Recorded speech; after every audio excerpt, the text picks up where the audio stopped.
When we were thinking about the public art hall at C-Space, we wanted to sort of think about the way that the building has seen time.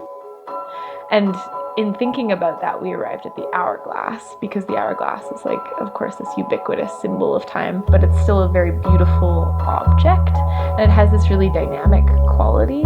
So in crushing the sandstone into sand, in a way, we thought of it as releasing time from the stone.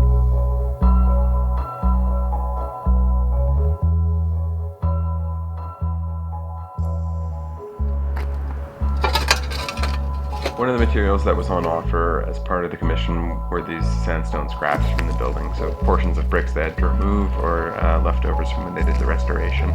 And for us it was really important to try to tie the piece to the building, not only in aesthetic but also with the material. So we did testing and process to figure out if we could use sandstone in the hourglasses and if we could refine these sandstone blocks and scraps back into particulate sand. The first step was smash it into chunks, and then I could take a hammer drill and then run it through different sieves and then filter down, and then all the fine particles would go through. So I got it as small as I could without being dust.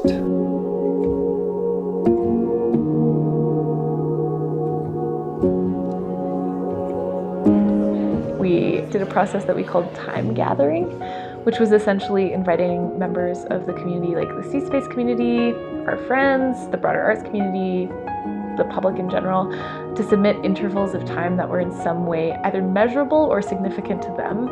So we used the example of beginning your day by drinking a cup of coffee, like that being an interval of time that is purely experiential.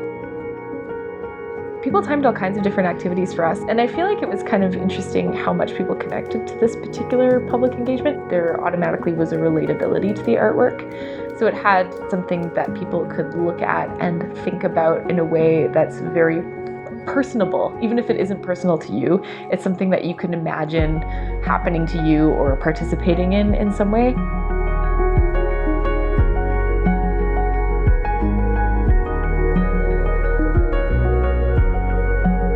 And the other component of the timing is in the programming. So we designed the logic of the piece so that each hourglass flips on an interval that is a even subdivision of 12 hours.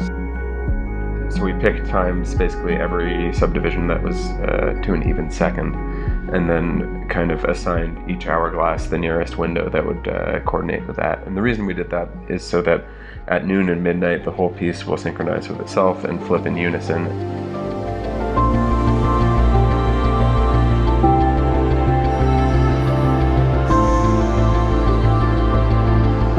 It was important for us to do it something like this so that the piece can be read as a clock as well. So it does keep time, and you can kind of observe these events that happen at regular time intervals throughout the day.